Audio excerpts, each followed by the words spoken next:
दोस्तों, आप सबके सवालों में सबसे ज़्यादा पूछा जाने वाला सवाल यह है कि सर आप थाने पर वीडियो नहीं बना रहे हैं। थाने की स्थिति बहुत गड़बड़ है। हम थाने पर जाते हैं, वहाँ हमारी समस्या की सुनवाई नहीं होती है, वहाँ हमारे साथ दुर्व्यवहार किया जाता है, हमारी समस्या का समाधान नहीं होता है। और ये सत्य बात भी है दोस्तों।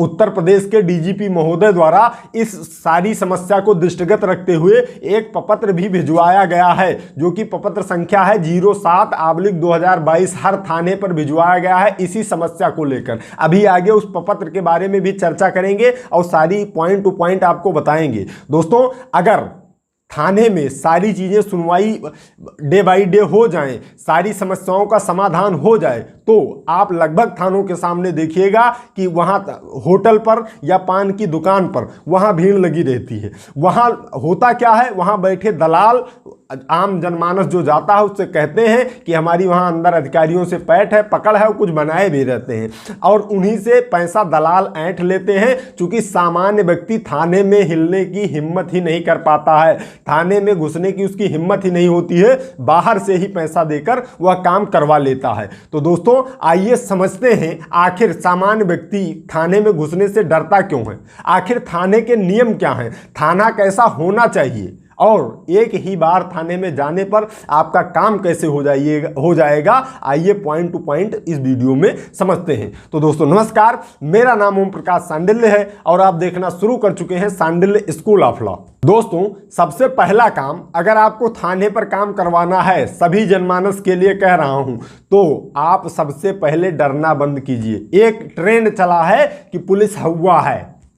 पुलिस हौवा नहीं है, पुलिस पब्लिक सर्वेंट है। पुलिस इज नॉट अ हौवा, police is a public servant. It is your right to get the police to do your work. Just stop being afraid. सबसे पहले आप डरना बंद कीजिए। आप किसी भी अदर डिपार्टमेंट में जाते हैं, वहां अधिकारी से लड़कर अपना काम करवा लेते हैं, वहां उनसे बात कर काम करवा लेते हैं, लेकिन आम जनमानस जब थाने के सामने पहुंचता है तो उसकी हिम्मत नहीं पड़ती है थाने में घुसने के लिए। इसकी कारण यह भी रहा है कि उनके कई लोगों के साथ दुर्व्यवहार भी हुआ है। अब नए जमाने में थाने बदल रहे हैं, लेकिन फिर भी कई थानों में ऐसा है कि वहां सामान्य व्यक्ति से भी बिना गाली गलौज के बात पुलिसकर्मी नहीं करता है। वही डर लोगों के अंदर बैठ गया है, वो थाने में घुसने की हिम्मत नहीं करते हैं और वही दलालों का धंधा थाने के बाहर चलने लगता है। तो दोस्तों, इसके संबंध में, इस सारी प्रक्रिया के संबंध में इन दलालों तक की जानकारी डीजीपी उत्तर प्रदेश महोदय को थी। उन्होंने अपना आदेश पारित किया है इस सबके संबंध में और हर थाने पर अपना प्रपत्र भिजवाया है। तो दोस्तों, आइए पहले समझते हैं कि थाना होता क्या है। अगर आप जाना भी चाहें थाने में, तो थाने में क्या प्रक्रियाएं होगी, आइए समझते हैं। जब आप सर्वप्रथम किसी भी थाने पर जाएंगे तो आपकी प्रथम मुलाकात संतरी से होनी चाहिए। हर थाने पर संतरी मौजूद होता है। आपकी मुलाकात संतरी से होगी और संतरी का काम यह है, अगर संतरी नहीं है तो वहां आप पूछ भी सकते हैं कि संतरी है कहाँ।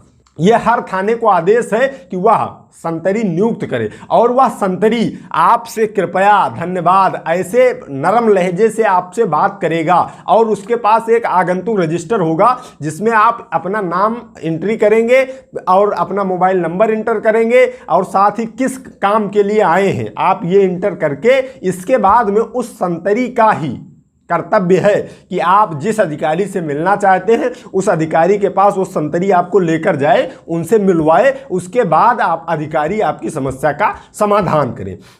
अब इसके बाद जो दूसरी बड़ी समस्या थाने में आती है वो यह है कि थाने में पहुंचने के बाद वहां के जो थाना अध्यक्ष हैं या एसओ साहब हैं वो मिल नहीं पाते हैं और लोगों को वापस आना पड़ता है कि एसओ साहब हैं नहीं, जाइए वापस आइए। लेकिन ऐसा नियम नहीं है। हर थाने पर एक एसआई दिवसा अधिकारी होता है, एक एसआई रात्रि अधिकारी होता है। अगर एसओ साहब नहीं है, मौजूद नहीं है, तो दिवसा अधिकारी की जिम्मेदारी होती है कि जो भी आगंतुक आया है उसकी सारी समस्याओं को सुने, उसकी समस्या का निदान करे। अगर एफआईआर दर्ज करवाना है तो एफआईआर दर्ज करवाए। अगर आप रात में गए हैं, एसओ साहब अपने रूम में हैं, चैम्बर में हैं या कहीं ड्यूटी पर गए हैं या कहीं भी हैं, तो आपको रात्रि अधिकारी से संपर्क करना होगा। और रात्रि अधिकारी और व्यवसाय अधिकारी का नाम, फोन नंबर हर थाने पर चस्पा होना चाहिए। लगभग थानों पर होता है, अगर थाने पर नहीं है तो आप पूछ सकते हैं कि व्यवसाय अधिकारी यहाँ का आज का कौन है, उसका हमें नाम, मोबाइल नंबर दीजिए, हम उनसे संपर्क करेंगे, हमारी ये समस्या है। और इसके बाद CCTNS पर एक कंप्यूटर ऑपरेटर बैठेगा।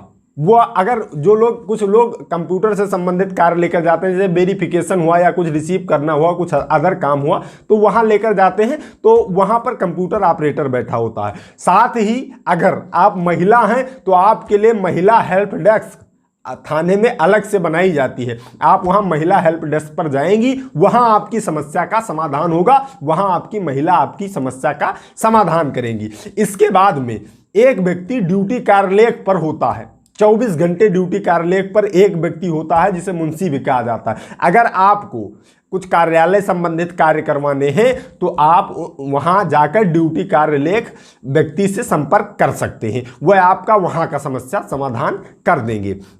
अब ये बात हो गई कि वहाँ अगर कोई अधिकारी नहीं मिल रहा है तो काम कैसे होगा, कैसे काम आगे बढ़ेगा। तो सबसे पहले ये जानिए कि अगर कोई अधिकारी नहीं है, एसओ साहब नहीं है, तो व्यवसाय अधिकारी से मुलाकात कीजिए। रात में गए हैं तो रात्रि अधिकारी से मुलाकात करिए। अगर कार्यालय से कोई सब आपका काम है तो आप वहाँ ड्यूटी कार्यालय पर जाकर संपर्क कर सकते हैं, या CCTNS पर कंप्यूटर ऑपरेटर बैठा होता है, वहाँ जाकर आप संपर्क कर सकते हैं। लेकिन प्रथम कर्तव्य है कि संतरी आपको वहाँ तक लेकर जाएगा, आपको डरने की जरूरत नहीं है। पूरे थाने में CCTV कैमरा लगा होता है। आपके थाने के अंदर आपके साथ कोई मारपीट अगर करेगा तो अगर आप उसकी कंप्लेन करेंगे तो वह अधिकारी फंस भी सकता है। थाने के अंदर कोई मारपीट नहीं करेगा, और अगर मारपीट करता है तो उसकी शिकायत कीजिए।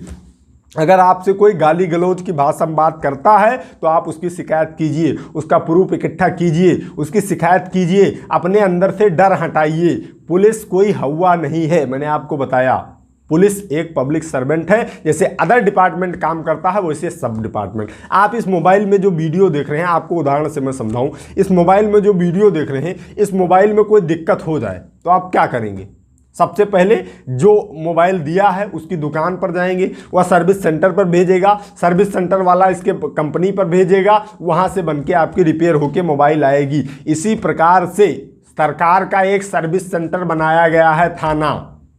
आपका यह अधिकार है कि वहां थाने पर जाकर आप अपनी सूचना प्रेषित करें, आप अपनी सूचना वहां पर दें, ये आपका अधिकार है। ये भीख मांगने की जरूरत नहीं है कि साहब हमारा मुकदमा लिख दीजिए। अगर आपके साथ गलत हुआ है तो आपका अधिकार है, आप वहां पर जाकर FIR लिखवाइए। कोई अदर कार्य से जा रहे हैं वो भी आपकी राइट है, वो आप करवा सकते हैं वहां पर। अब दूसरी बात करते हैं FIR लिखने या लिखवाने की। FIR लिखी कैसे जाएगी?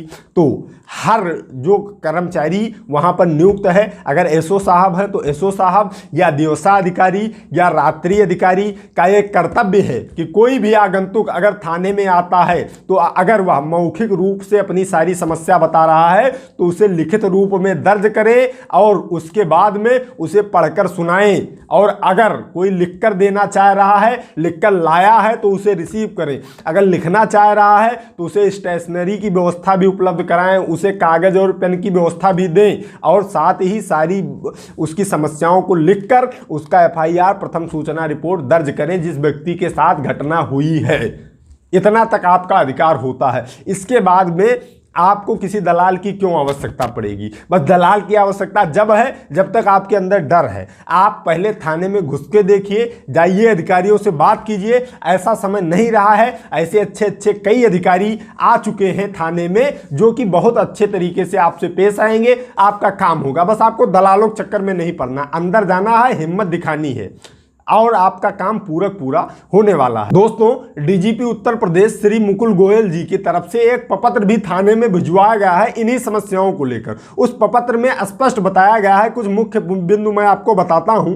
उसमें जो बताया गया है कि सबसे पहला पॉइंट, जनता की समस्याओं की सुनवाई तथा तत्परता पूर्वक विधि संगत कार्रवाई हेतु कमिश्नरेट जनपद के पुलिस कार्यालयों में नियत समय पर तथा थानों पर राउंड द क्लॉक 24/7 व्यवस्था व्यवस्थापन सुनिश्चित किया जाए। थानों पर दिवस अधिकारी, रात्रि अधिकारी प्रणाली को और अधिक सक्रिय एवं प्रभावी करते हुए उनके दायित्वों के संबंध में नियमित ब्रीफिंग की जाए। ये डीजीपी उत्तर प्रदेश का पत्र है कि हर थाने के उनके पास भी ऐसी सारी समस्याएं गई थी कि ये सारी समस्या जनता को हो रही है, इसीलिए वहां से आदेश भिजवाया गया। दूसरा जो आदेश है, थाने पर प्रचलित आगंतुक रजिस्टर में प्रत्येक आने जाने वाले व्यक्ति का नाम, पता, मोबाइल नंबर तथा उनकी समस्या का संक्षिप्त विवरण आने का उद्देश्य अवश्य अंकित किया जाए। वरिष्ठ अधिकारी थानों पर अपने भ्रमण निरीक्षण के दौरान उक्त आगंतुक व्यक्तियों के मोबाइल नंबर पर फोन कर उनकी समस्या के निराकरण के संबंध में फीडबैक प्राप्त करें। इतनी तक सुविधा आपको मिले। आगंतुक रजिस्टर में जो संतरी है वो सारे नोट करें। अगर जो बड़े अधिकारी हैं जैसे एसएसपी हैं, सीओ साहब हैं, एसपी साहब हैं या डीआईजी साहब हैं, वह अगर थाने पर दौरे के लिए जाते हैं तो रजिस्टर में जिस व्यक्ति की समस्या थी उसके मोबाइल नंबर लिखा, उस पर फोन करके पूछें कि आपके थाने पर आए थे, कि आपके साथ सही व्यवहार हुआ था, आपका काम हो गया था या नहीं हो गया था। इतनी सारी सुविधाओं के लिए वहां से पत्र आया है। डीजीपी महोदय के संज्ञान में कोई इस प्रकार का मामला जरूर आया होगा, तभी यह आदेश हुआ है। उन्होंने स्पष्ट लिखा है, आप अवगत हैं कि कमिश्नरेट जनपद में पुलिस चौकी, थाना तथा जनपद पुलिस कार्यालय पर जनसामान्य पीड़ितों, शिकायतकर्ताओं का आवागमन होता रहता है। प्रायः print, electronic media, social media तथा जनसामान्य के माध्यम से पुलिस कर्मियों द्वारा मर्यादित आचरण न करने तथा पीड़ित की समस्या से वास्तविक निराकरण हेतु सार्थक प्रयास न करने तथा चौकियों, थानों, कार्यालयों में दलालों, अवांछनीय तत्वों के स्वतंत्र विचरण संबंधी अनेक समस्याएं दृष्टिगोचर होती रहती हैं। ये समस्याएं हैं, वहां तक प्रदेश तक ये सारी समस्याएं गई हुई हैं। आप हर थाने की लगभग ये स्थिति थी कि बाहर भीड़ लगी रहती थी दलालों की। अब वहां अगर अंदर जाएं तो वहां जो अधिकारी हैं वो सर्वप्रथम गाली से ही बात करते थे। व्यक्ति की हिम्मत ही नहीं होती थी थाने में घुसने की। अब हिम्मत होगी। ये निकाल लीजिएगा प्रपत्र, यूपी पुलिस की वेबसाइट पर है, प्रपत्र संख्या है 07/2022। आप निकाल लीजिएगा और इस बार थाने में जाइएगा। अगर आपके साथ दुर्व्यवहार होता आप निकाल लीजिएगा, थाने में जाइएगा प्रपत्र हाथ में लेकर कि आपको प्रपत्र मिला होगा और उसमें साफ डीजीपी साहब का आदेश है कि आप इस प्रकार से व्यवहार कीजिए। अगर इस प्रकार से व्यवहार नहीं करेंगे तो मैं आपकी आगे शिकायत करने वाला हूं। मैं देखता हूं आपका काम कैसे नहीं होता। आपको हिम्मत करनी होगी। कोई भी काम आपको करवाना है, आप अगर हिम्मत अपने अंदर रखेंगे तो आप दलालों से बच के रहेंगे, आपका काम सुलभता से होगा। आप मान के चलिए, शुरू से मैं कह रहा हूं कि पुलिस हवा नहीं है। पुलिस इज नॉट अ हवा, police is a public servant. वो आपका काम करने के लिए वहां थाने पर बैठी हुई है। तो दोस्तों, वीडियो बहुत ज़्यादा बड़ा नहीं करते हैं। मैं उम्मीद करता हूं आप सबके समझ में आ गया होगा कि अब थाने पर किस प्रकार से जाना है और थाने की प्रक्रिया होती क्या है। ये सब आपके समझ में आ गया होगा। तो दोस्तों, आज की इस वीडियो में इतना ही। मिलते हैं अगली वीडियो में। तब तक आप सभी लोग अपने स्वास्थ्य का ख्याल रखिए। कानून की जानकारी, अपने अधिकारों की जानकारी इस चैनल के माध्यम से लेते रहिए। मामलों से बच के रहिए। I love you all. जय हिंद, जय भारत।